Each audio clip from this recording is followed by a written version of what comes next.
गीता के सप्तम अध्याय का आज चतुर्थ श्लोक है। जगत में भगवान का स्वरूप और उसका दर्शन, इसको लेकर भगवान श्री कृष्ण ने एक अलग दृष्टि दी है। एक दृष्टि दी है कि जिस तरह से शरीर में हमारी आत्मा है,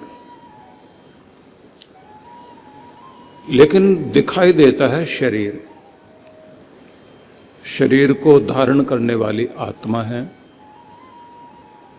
ऐसे पूरा संसार, ये विश्व रूप, ये भगवान का शरीर है और इसमें आत्मा की तरह परमात्मा रहता है। तो यह पूरे जगत में ईश्वर का स्वरूप दृष्टिगोचर होता है, लेकिन जैसे हमारे शरीर में हमारी आत्मा नहीं दिखाई देती, केवल शरीर दिखाई देता है, ऐसे पूरे विश्व में विश्व तो दिखाई देता है, विश्व आत्मा परमात्मा वो नहीं दिखाई देता, वो अनुभूति का विषय है। तो इस बात को लेकर भगवान श्री कृष्ण ने इन श्लोकों में एक नई दृष्टि दी है। उन्होंने कहा कि एक प्रकृति का वो रूप है जिसे अपरा प्रकृति कहते हैं, और दूसरा प्रकृति का रूप है जिसे परा प्रकृति कहते हैं।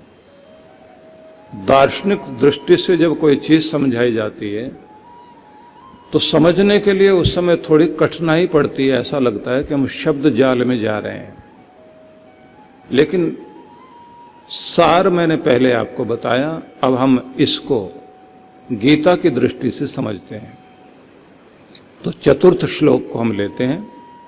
भूमि रापो नलो वायु खम मनो बुद्धिरेवच अहंकार इति यम में भिन्ना प्रकृति रष्टधा।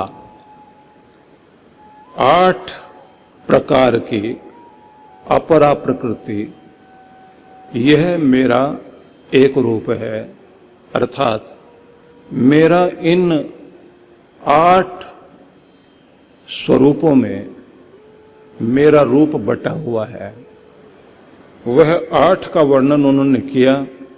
भूमि, आप मतलब जल, अनल अग्नि, वायु, खम मतलब आकाश, मनो बुद्धिरेवच मन बुद्धि अहंकार, ये 8 चीजें अष्टधा प्रकृति है।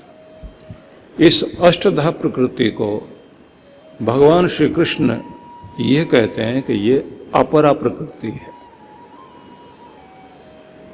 आगे 5वें श्लोक में उन्होंने कहा, अप्रेयम मितस्तन्यायाम प्रकृतिम विद्धि में पराम जीव भूताम महाबाहो ययेदम धार्यते जगत।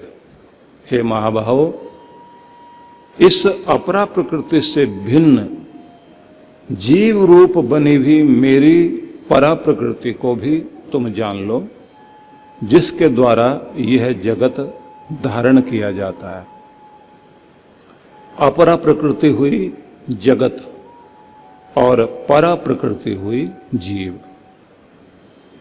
तो सार ये हुआ, भगवान ने कहा कि ये पृथ्वी, जल, अग्नि, वायु, आकाश, मतलब 5 तत्व, और मन बुद्धि अहंकार, हमारा शरीर जो है वो 5 तत्वों से बना, और इन 5 तत्वों वाले शरीर में मन बुद्धि और अहंकार, ये भी शरीर के हिस्से हैं ये भी जड़। ये सारी जड़ प्रकृति है जिसको अपरा प्रकृति कहा। पर कृष्ण ये भी कहते हैं कि ये मेरा ही रूप है, जिससे ये दुनिया बने वो मेरा ही रूप है।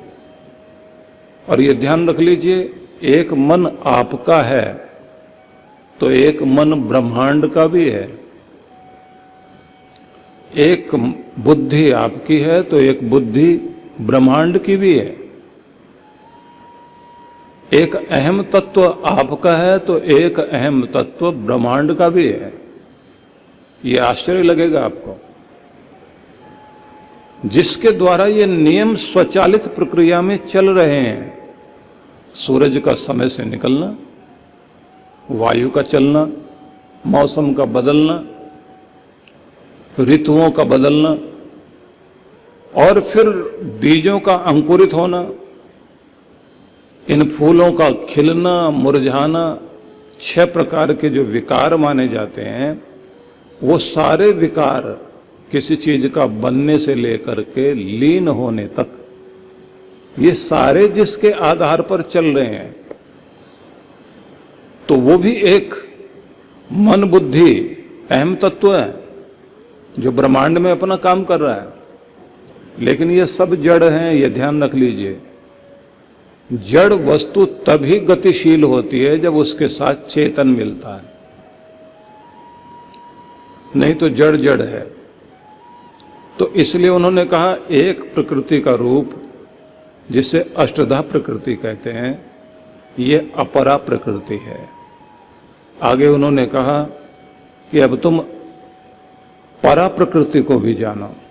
अपरेयम मितः त्वन्यायाम प्रकृतिम विद्धि में पराम। अब तुम मेरे दूसरे रूप को भी, प्रकृति के दूसरे रूप को भी समझो। जीव भूताम महाबाहो ययेदम धार्यते जगत, जिससे ये जगत धारण किया जाता है। मतलब इस जगत को धारण करने वाली शक्ति को भी तुम जानो।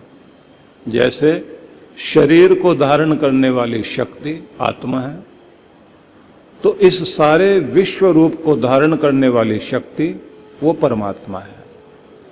परमात्मा इस पूरे विश्व को धारण किए हुए है। और हमारी जो ये शरीर में रहने वाली आत्मा है, इससे शरीर धारण करने के बाद इसमें जो प्राण शक्ति, जीवनी शक्ति शरीर के अंदर काम करने लगती है, तब इसको कहा जाता है जीव आत्मा, जीवात्मा।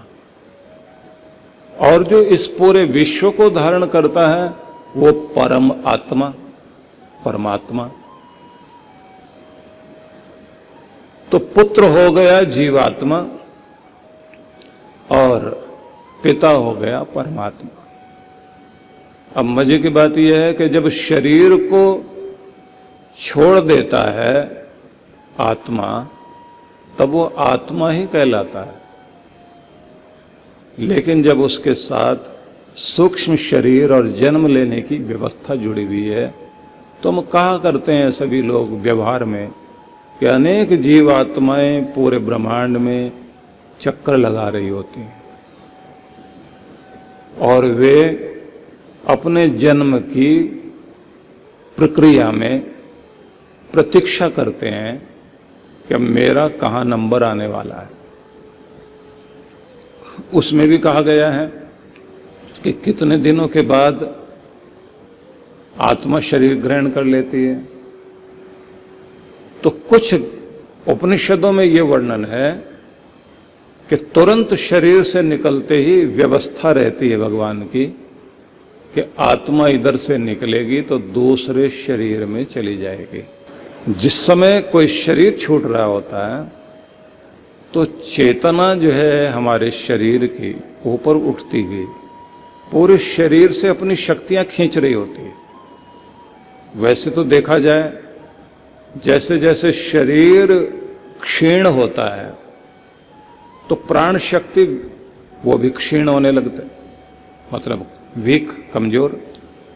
प्राण शक्ति वीक होने लगती है तो शरीर के सब अंगों में कमी आने लगती है। आप देखते हैं कि व्यक्ति की वो गति नहीं रहती चलने में, बैठने में, उठने में, काम करने में। तो इसका मतलब यही है कि सारे अंगों से आत्मा अपना प्रभाव कम कर रही है, और जैसे ही शरीर छूटता है उस समय तो पूरे शरीर से शक्तियों को अपनी ओर खींचकर आत्मा ऊपर की तरफ उठती है। लेकिन उस समय व्यक्ति के सामने उसके सारे कर्मों का हिसाब सामने आ रहा होता है, पूरा चक्र घूम रहा होता है। दो भागों में सारे कर्म बट जाते हैं, अच्छे और बुरे। और जैसे ही व्यक्ति के श्वास निकले और आंखों में से पानी आया तो लोग उसी समय कह देते हैं कि अब ये बचेगा नहीं। कुछ लोग तो चारपाई से नीचे उतार लेते हैं। चारपाई से नीचे उतारने का मतलब ये होता है कि वो सपाट जगह पर लेटा देंगे कि जिससे प्राण छूटने में आसानी हो जाए। तो उस समय जो है एक सांस में, तीन सांस में शरीर छूट जाता। जैसे शरीर छूटा, मस्तिष्क फिर भी 20 मिनट तक मस्तिष्क के अंदर वो गति रहती है, मतलब मस्तिष्क उस समय भी शक्ति से युक्त रहता है, पर आत्मा तो निकल जाती है। जैसे शरीर से आत्मा निकली तो तुरंत वो दूसरा शरीर ग्रहण कर लेती है। तो कुछ ग्रंथों में वर्णन आया है कि नहीं, तुरंत ग्रहण नहीं करती, उसको समय लगता है। कितना? तो बताया गया है कि 12 दिन लग जाते हैं। तो कहाँ जाती है उस समय आत्मा? तो उस समय बताया जाता है कि आत्मा उस समय शरीर से निकलकर वो वायुमंडल में जाती है। तो मेघों में जाएगी, फिर वो अंतरिक्ष में जाएगी, फिर द्योलोक में जाएगी, फिर विचरण करते हुए नीचे आएगी, वनस्पतियों में आएगी, फिर अन्न में आ जाएगी। अन्न ग्रहण करेंगे और अन्न के माध्यम से फिर वह आत्मा जीवन धारण करने की प्रक्रिया में जाती है। वो कितना समय लगता है? तो कहा गया 12 दिन लगते हैं। 13वें दिन जो है उसने जन्म ले लिया। तो अपने यहाँ व्यवस्था बना दी गई कि 13वें दिन जो है 13वीं की जाती है।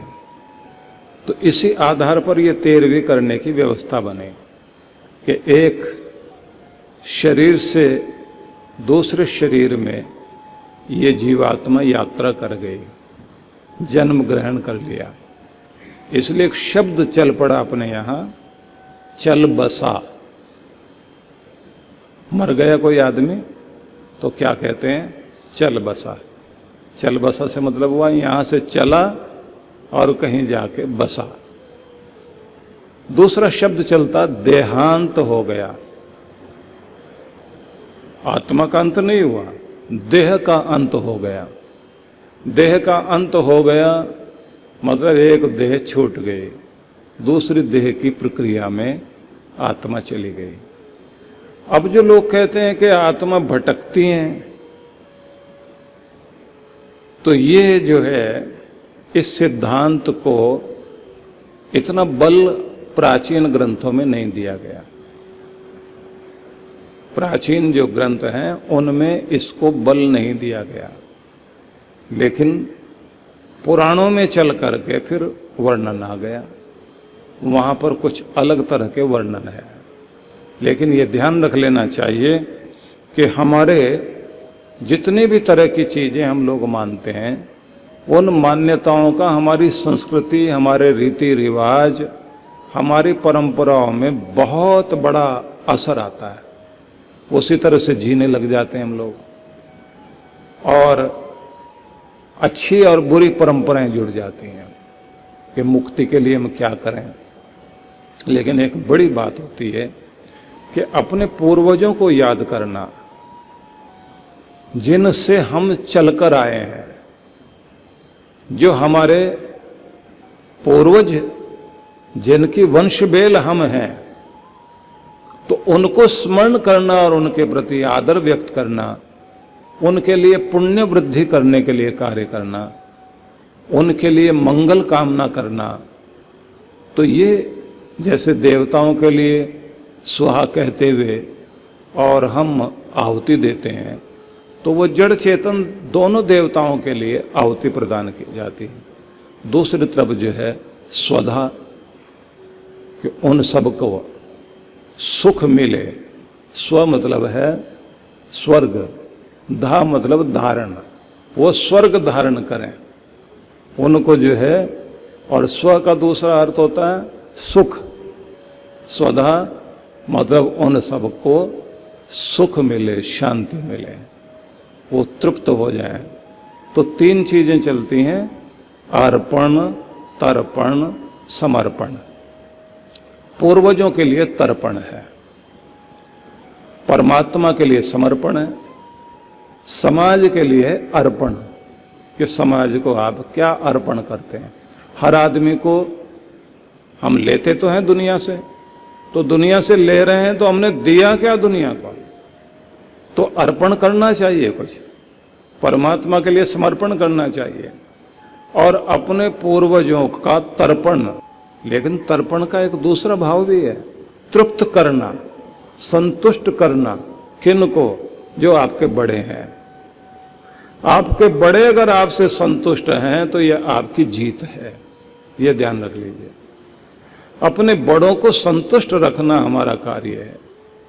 तो इसलिए मैं आपसे यह कहना चाहता हूं कि हम ये समझें कि प्रकृति 8 रूपों में जो बटी हुई है वो भी भगवान का ही रूप है, उसे अष्टधा प्रकृति कहा गया।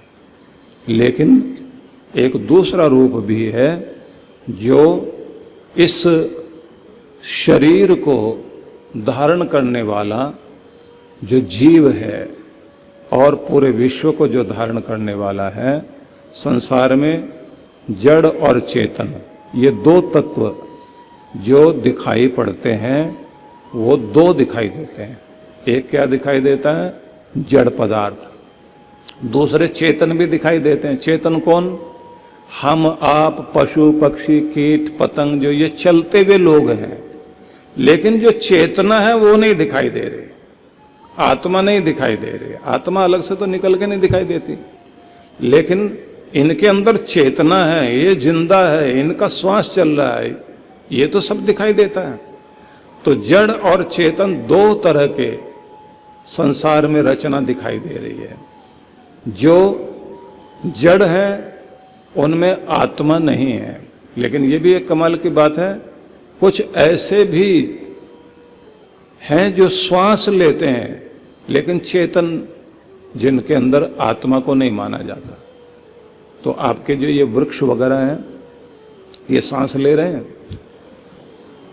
ये लताएं, अब आप कहेंगे इनको सांस लेते हम नहीं देखते, लेकिन हवा ना हो, आपके अंदर से निकली भी हवा वो ले रहे हैं और उनकी छोड़ी हुई आप ले रहे हैं।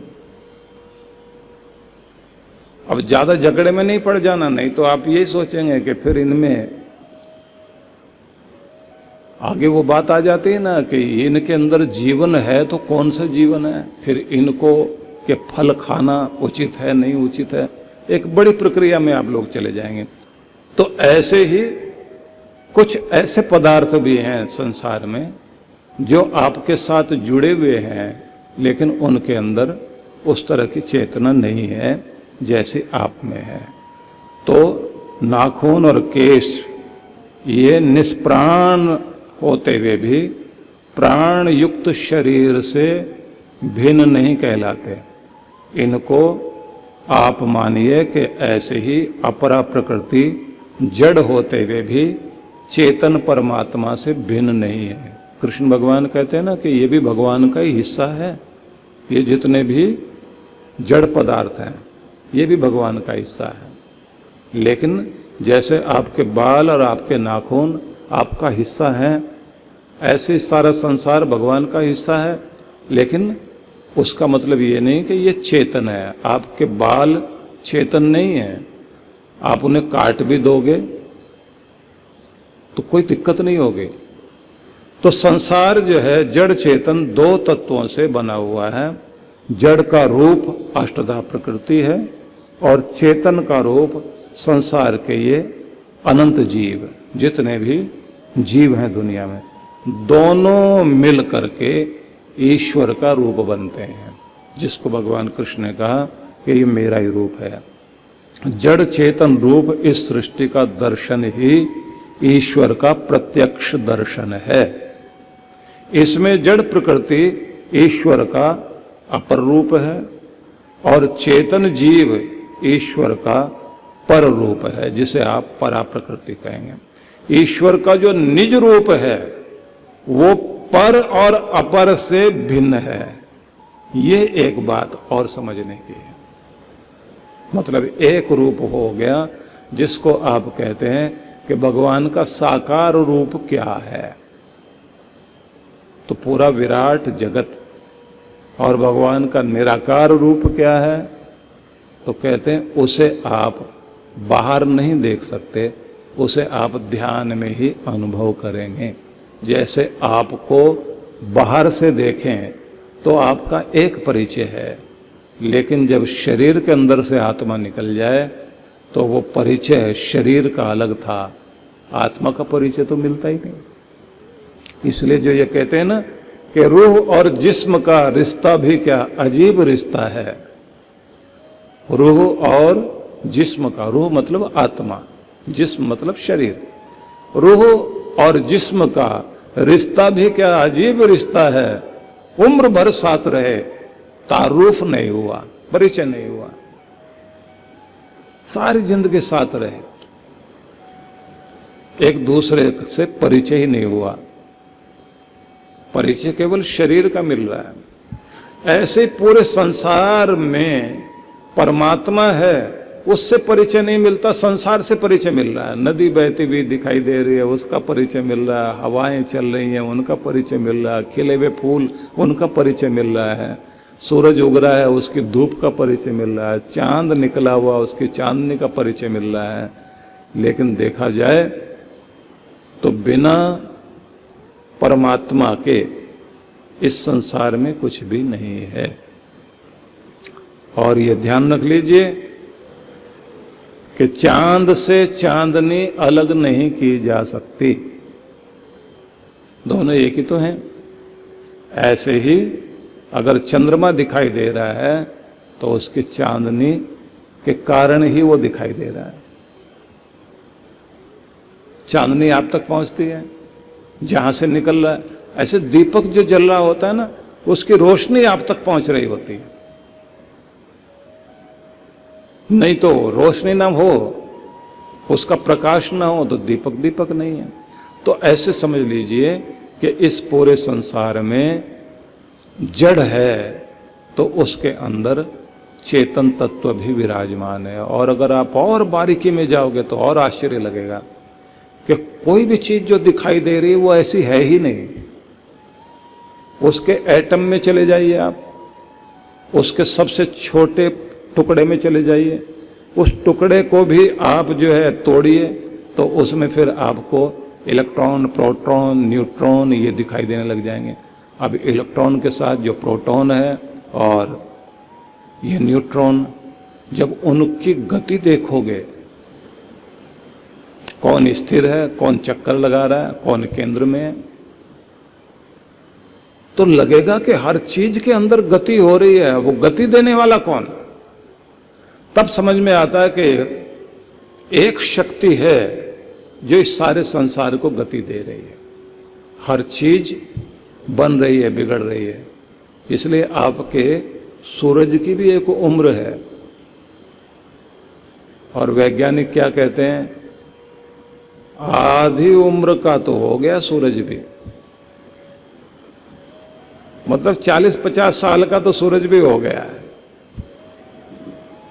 अब बाकी उम्र जो है उसके आगे इतनी और बाकी है। लेकिन कहते हैं कि जवान ऐसे ही रहेगा ये, और जिस दिन दुनिया मिटेगी तो सूरज भी मिटेगा। और ये पृथ्वी का एक एक कण कण कैसा हो जाएगा तो इसका भी वर्णन ग्रंथों में आया, लिखा बस ऐसा हो जाएगा, न सत होगा न असत होगा। कैसा रहेगा? बोले जैसे कोहरा होता है, न प्रकाश है न अंधेरा।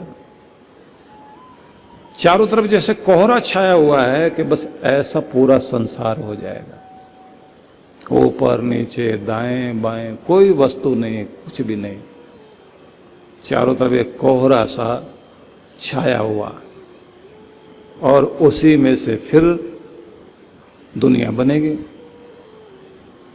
तो वैज्ञानिक अपने ढंग से खोज कर रहे हैं कि एक एटम का कितना हिस्सा किया जा सकता है, एक अणु का, फिर परमाणु का, परमाणु के फिर 10 भाग ये लोग कहते हैं अभी हो चुके हैं।